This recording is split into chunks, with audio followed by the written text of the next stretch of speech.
En la historia criminal de México, pocos casos han sido tan impactantes como el de los narcosatánicos, un culto liderado por Adolfo de Jesús Constanzo, donde el narcotráfico, los rituales de magia negra y los sacrificios humanos se mezclaron en una pesadilla real. Lo que parecía una simple red criminal resultó ser una secta obsesionada con la sangre y el poder, convencida de que sus rituales les hacían intocables. ¿Qué llevó a este grupo a cometer tales atrocidades? ¿Cómo lograron operar sin ser descubiertos? Y lo más inquietante, ¿podrían existir grupos similares en la actualidad? Acompáñanos en este video mientras exploramos la macabra historia de los narcosatánicos, el culto del crimen y la muerte que dejó una marca imborrable en la historia de México. Capítulo 1. Origen y creencias. Adolfo de Jesús Constanzo nació el 1 de noviembre de 1962 en Miami, Florida, hijo de una inmigrante cubana profundamente ligada a las religiones afrocaribeñas. Su madre, seguidora del palo mayombe, lo introdujo desde pequeño en prácticas esotéricas y rituales de santería. Su padrastro, un sacerdote de palo mayombe, reforzó sus creencias en la magia negra y los sacrificios, enseñándole a utilizar animales en rituales de protección y poder. Desde joven, Constanzo mostró gran interés por el ocultismo, convencido de que sus rituales podían influir en el destino de las personas. A finales de los años 70, su familia se trasladó a Ciudad de México, donde se estableció y comenzó a desarrollar su reputación como brujo y guía espiritual. Uno de los aspectos más importantes del culto de los narcosatánicos era el uso de la nanga, un caldero ritual de palo mayombe que contenía huesos humanos, sangre, restos de animales y objetos mágicos. Según la tradición, este caldero servía como un canal de comunicación con los espíritus y proporcionaba poder a quien lo poseyera. Constanzo llevó esta práctica al extremo, convenciendo a sus seguidores de que los sacrificios humanos eran necesarios para fortalecer la nanga y obtener mayor protección y éxito en el narcotráfico. Cada víctima asesinada era ofrecida a la nanga, y se creía que su espíritu quedaba atrapado dentro del caldero, sirviendo a la voluntad de Constanzo. El grupo estaba estructurado de manera similar a una secta, con Adolfo Constanzo en la cúspide como líder supremo. Sus seguidores lo veían como una figura divina y obedecían todas sus órdenes sin cuestionarlas. Sara Aldrete, conocida como la Madrina, fue su mano derecha y jugó un papel clave en la expansión del culto. Dentro de la organización existían diferentes niveles de poder, y solo los más leales tenían acceso a los rituales más oscuros. La obediencia total era un requisito, y cualquier traición se castigaba con la muerte. Estos sacrificios incluían tanto animales como humanos, y las víctimas eran sometidas a rituales espeluznantes. Capítulo 2. Crímenes y sacrificios. Desde sus inicios, Constanzo demostró su falta de escrúpulos y su obsesión por el sacrificio. Antes de cometer asesinatos humanos, practicó rituales con animales, desmembrándolos y utilizando su sangre en sus ceremonias. Su primer asesinato humano documentado ocurrió cuando uno de sus seguidores, Jorge Montes, un narcotraficante que buscaba protección, ofreció a un enemigo como sacrificio. Constanzo y sus cómplices lo torturaron durante horas antes de matarlo, asegurando que su dolor aumentaba el poder del ritual.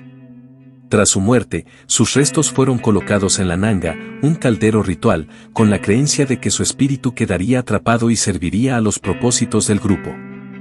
El Rancho Santa Elena, Santuario del Horror.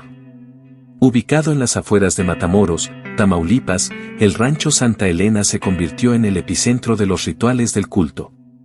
A simple vista, parecía un rancho normal, pero en su interior escondía un altar lleno de restos humanos, calaveras, corazones y extremidades mutiladas. Los miembros del culto llevaban a sus víctimas a este sitio, donde eran torturadas, mutiladas y asesinadas en sacrificios rituales. Se creía que mientras más sufría la víctima antes de morir, más poder adquiría el grupo. La desaparición de Mark Kilroy, el crimen que los expuso. El 14 de marzo de 1989, un estudiante estadounidense llamado Mark Kilroy desapareció en Matamoros mientras disfrutaba del Spring Break con sus amigos. Su desaparición desató una intensa búsqueda, y cuando las autoridades descubrieron su destino, el caso de los narcosatánicos se convirtió en un escándalo internacional. Kilroy fue secuestrado por los miembros del culto y llevado al rancho Santa Elena. Allí, fue brutalmente torturado durante horas antes de que Constanzo ordenara su asesinato. Se dice que su cerebro fue extraído y colocado en la nanga, y su cuerpo fue desmembrado para diferentes rituales. La brutalidad de este crimen fue lo que llevó a las autoridades a descubrir la secta, pues la presión mediática forzó a la policía a investigar con mayor profundidad. Además de Mark Kilroy, se encontraron los restos de al menos 15 personas en el rancho Santa Elena, pero las autoridades creen que el número real de víctimas fue mucho mayor. Algunas de las víctimas confirmadas incluyen miembros de cárteles rivales, quienes eran capturados y sacrificados para debilitar a sus enemigos. Personas que Constanzo consideraba traidores, como exmiembros de su culto que dudaban de sus métodos. Indigentes y trabajadores del campo, secuestrados al azar y asesinados sin motivo aparente. Capítulo 3. Captura y muerte de Constanzo.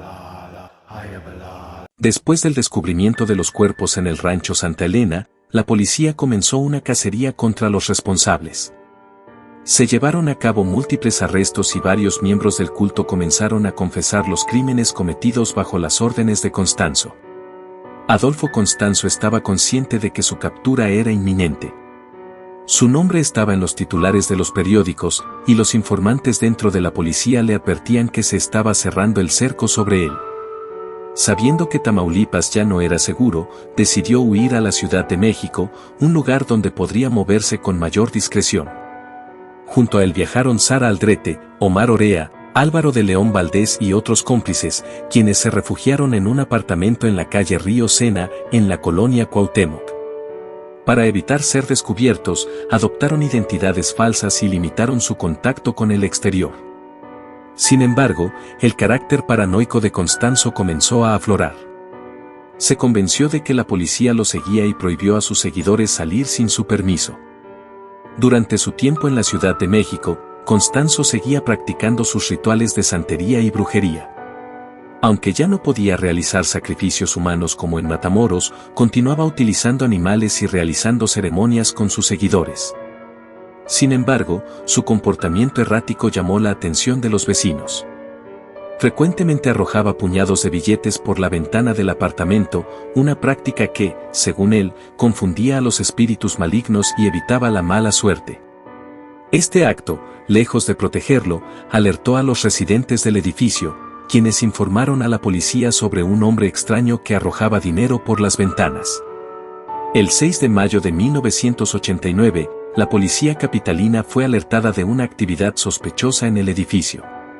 No estaban buscando específicamente a Constanzo, pero cuando los oficiales llegaron al lugar, él entró en pánico y abrió fuego contra los agentes, iniciando el tiroteo que marcaría su final. La balacera comenzó cuando Constanzo, al ver la presencia policial, ordenó a sus hombres abrir fuego. Los oficiales no estaban preparados para un enfrentamiento tan violento y rápidamente pidieron refuerzos.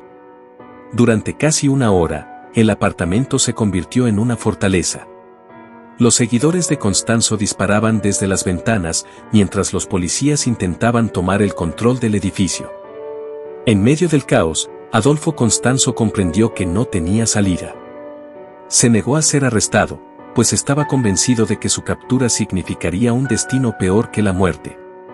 Creía que la policía lo torturaría o que sus enemigos dentro del narcotráfico lo asesinarían en prisión. Fue entonces cuando tomó una decisión extrema. Ordenó a su seguidor más leal, Álvaro de León Valdés, alias el Dubi, que le disparara a él y a su otro compañero, Omar Orea.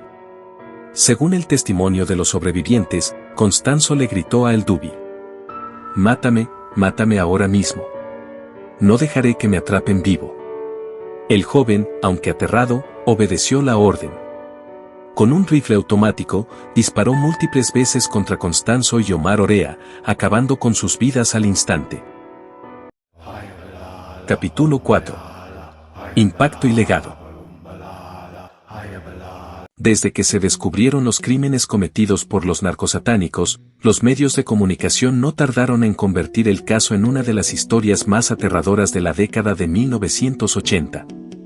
El hallazgo de los cuerpos en el rancho Santa Elena fue un golpe mediático.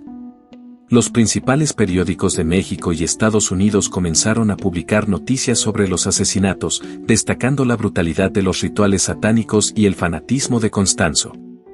Periódicos como The New York Times, Los Angeles Times y El Universal en México describieron la escena en Matamoros como un infierno en la tierra, detallando las condiciones en que fueron encontrados los cadáveres, mutilados, con signos de tortura y algunos con los corazones arrancados. El caso provocó una ola de pánico en todo México. Se propagaron rumores sobre otras sectas ocultistas operando en el país y sobre personas desaparecidas que podrían haber sido sacrificadas en rituales similares. La paranoia sobre las sectas satánicas creció, y muchas comunidades comenzaron a ver con desconfianza a las personas que practicaban la santería o el ocultismo. A más de 3 décadas del caso, los narcosatánicos siguen siendo un referente del crimen y el ocultismo en México. El rancho donde se encontraron los cuerpos fue abandonado después de la investigación. Durante años, la gente evitaba acercarse a la zona, pues se decía que estaba maldita por los rituales que se llevaron a cabo allí. Incluso hoy en día, hay quienes afirman que se pueden escuchar gritos y lamentos en el lugar. Para algunos, Constanzo es visto como un monstruo, un psicópata sin escrúpulos. Para otros, es un símbolo de lo que ocurre cuando la superstición, el poder y la violencia se combinan en una sociedad marcada por la corrupción. En el mundo del crimen organizado, el caso de los narcosatánicos sigue siendo un recordatorio de cómo el narcotráfico puede fusionarse con el fanatismo religioso. Se ha documentado que algunos carteles siguen practicando rituales para protegerse de la policía o ganar poder, mostrando que las creencias en la brujería y el ocultismo no han desaparecido del todo. Después de recordar esta historia, ¿tú qué opinas? Recuerda seguir al miniaturero en sus redes. La música de la introducción es del talentoso Lil Bru. Link de los dos en la descripción. No olvides darle like y compartir. Buenas noches.